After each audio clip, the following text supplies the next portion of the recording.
Okay, another sneaker unboxing. This is a bunch of shoes I got from Nike all in November. The shoes kind of piled up because I ended up getting my appendix removed the day after Thanksgiving, so I didn't get to record. So yeah, so we're gonna jump straight into it. The first shoe we got is the Jordan 1 Lost and Found. This is the box. It looks kind of like old school with the old school tag because that's what it's supposed to like resemble.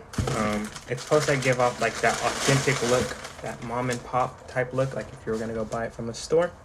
It has the cracked leather on the edges, the yellow tongue, and like the dusty white bottoms. And this is how it's supposed to look. It actually looks really nice. This is probably, I think, one of the hypest shoes of this season. So yeah.